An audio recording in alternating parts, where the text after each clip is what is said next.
And essentially, when they were on the ship, the menu consisted of mutton, and it was just Mr. Phil actually wrote a poem about that. It's just a steady diet of mutton. But as we'll see a little later, there'll be a day in the future where they would have gladly sat in front of a good plate of mutton.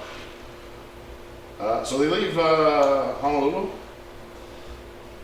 And I skipped a thing. They go to Manila, spend a couple days there, and most of the guys, what they remembered about Manila was just how hot it was. It was apparently unbearably hot, and it's sort of their first experience with that kind of climate, if you will.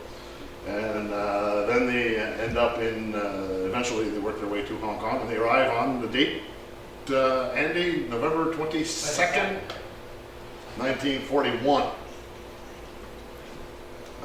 Just a little backdrop though. So this is I just want to take a second to explain sort of what they're getting into in Hong Kong. First of all, and I'm not demeaning anybody by saying this, most of these guys have never even heard of Hong Kong. And picture yourself in their shoes at that time. But there's a bit of a background story. First of all, it was a British colony, which is why we were sent there. And the second thing is, the Japanese and the Chinese had been at war since at least, pretty much time immemorial, intensely since 1937. And this is sort of a map of their progress there through China. All that to say that when they arrived in Hong Kong, the guys might as well have landed on the moon. Everything was totally foreign. The city was full of refugees coming down from the north, and it was just a pretty chaotic scene. There were dead horses floating in the harbor. Not just dead horses, but a lot of just a lot of filth and misery, if you will. But there was no fighting at that particular time when they got there. So it was relative peace, but miserable conditions. Some people witnessed childbirth on the street. So you can sort of imagine that type of squalor and misery. So there they are arriving in Hong Kong. Royal Rifles. I believe that's C Company. So Hong Kong, just to get a grip on the geography of topography, essentially, this is the island of Hong Kong, and this area here is called Kowloon. They landed when they arrived at the wharf where we see them getting off there. They arrived in Kowloon, and the first place they were the first order of business, if you will. They were marched down. It's called Nathan Road, which is essentially St. Catharines or Yonge Street or whatever. It's the main drag in Hong Kong, and they were paraded down there for a couple of miles to a place called Sham Shui Po. Remember that name? Sham Shui Po. It was their barracks, so they were marched there, and their first few weeks that they were there. First few days, because it weren't really. The first few days that they were there, it was like actually kind of a fun experience. It was all new. Their money went really far, and they lived, I wouldn't say like kings necessarily there, but I've heard some Hong Kong veterans refer to it like that, but they were living fairly well, and it was regular garrison type duties, and there was some training and that, but there was no, I don't think that there was, I don't think, it's been relayed to me that there was no sense of impending doom or anything. So life was, for all intents and purposes, pretty good. One of the things, however, that was brought up, and this is and you're going to see some more of these. This is taken from the War Diary of the Royal Rifles. You can actually find that on the internet. Just Google Royal Rifles of Canada War Diary, and you'll find it. And basically, it's like the name says, it's a diary. Every day they list the events.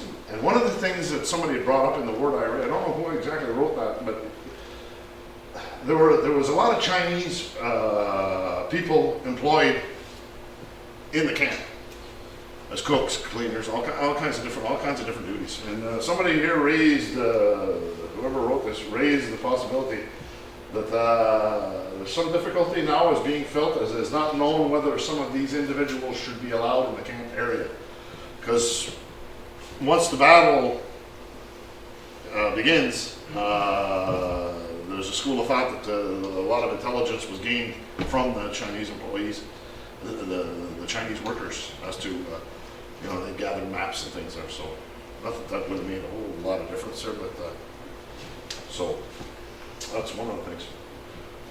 This is the ration allocation for one soldier for 2 days. It's actually, you look at it, it's maybe not necessarily that appetizing, but there's a lot of calories in that. A pound of bread and half a pound of meat for 2 days. The boys are well fed. There's no doubt about that. So, life is reasonably good. First few days that they're in Hong Kong. So much so that you'll notice something that's kind of ironic at the bottom of this that's highlighted. The general consensus of opinions here in Hong Kong, by those who should know, is that war will be averted. That was written on December 6th. December 6th. December 8th, totally different story. Japan had declared war at about 800 hours. Shamshipo Barracks and Jubilee Building were bombed by 10 Japanese planes. So then the fighting is on December 8th. Now, those of you who are history buffs know that Pearl Harbor was December 7th. But there's an international date line. So essentially, this is all simultaneous. The Japanese attacked Pearl Harbor, Malaysia, Hong Kong, Burma, Philippines, all on essentially the same day. So they were busy boys. So now, I wouldn't say that they were caught off guard necessarily, because there was a plan. But still, when it starts to hit. Now we have to remember another thing too that I sort of skipped over, and it's important to remember, is these guys have no artillery support to speak of. They've got a couple of mortars. Mortars are you've probably seen them on TV. There's a metal tube, you drop around in it, and it fires up. Portable, more or less. No artillery, no naval guns, no air support, nothing. They were basically alone. So, war starts. Their role, their position was to defend the island of Hong Kong. So now the big trick is to get everybody from, the majority of them are in Kowloon on this side, is to get them onto the island of Hong Kong to defend their positions while being attacked. This is the Strait Lai Moon Passage. Lai Moon Passage. It's important. It's important in a bunch of different ways. And on December 13th, all the Canadians are now away from Kowloon and on the island. So it still took 5 days to get it all done. That's the Strait of the passage, Lai Moon Passage, eventually. And that's where the Japanese crossed into, the Canadians are on this side. Sorry, I'm pointing. Canadians are on this side, Japanese are on this side, and that's where essentially the first real ground contact happened. And that point there, if you will. And that's so same picture, same area, different perspective. So basically from left to right. Yeah, there. The island of Hong Kong, it was divided in 2 brigades, East Brigade and West Brigade. the East Brigade were the Royal Rifles with other units, and on the West Brigade was Winnipeg Grenadiers with other units as well. There's Gander. Do you remember Gander? Now, Gander is with C Company, and C Company, the Royal Rifles, are the ones that are basically the first contact at Bly Moon with the Japanese. And Gander is in the thick of it. And essentially, it's kind of a long text there, but I'll let you take a moment.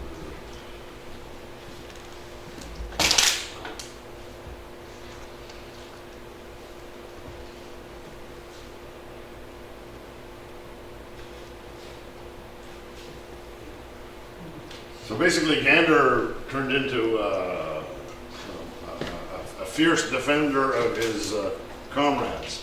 He lost his life, and he was awarded a medal. It's called the Dickon Medal. And the Dickon Medal is essentially, for those of you who are familiar with the Victoria Cross is the highest decoration for valor in the face of the enemy. This is the same, the animal equivalent, if you will. Gander. And I know that all members of the Royal Rifles look very highly upon Gander, and remember him with kind thoughts. That's a statue of Gander at Gander Airport in Newfoundland, and it's Mr. Phil at the unveiling, which was about 5-ish years ago. It's too bad the picture is not the greatest, because on his leash, on his left hand, is a Newfoundland dog at the unveiling. So that was Gander. Now, so essentially what's going on now is the Japanese are coming in waves. It's just, they're outnumbered. The Canadians are outnumbered, outgunned, everything. Again, we have no air support, we have no armor, we have no, it's just basically riflemen. And this is notice the hilly terrain too. One of the first things, I went to Hong Kong a couple of years ago. I was there for the 75th anniversary of the battle. One of the first things I noticed is how hilly the terrain was. I don't know, for some reason I never even considered that. But picture yourself running up and down those hills.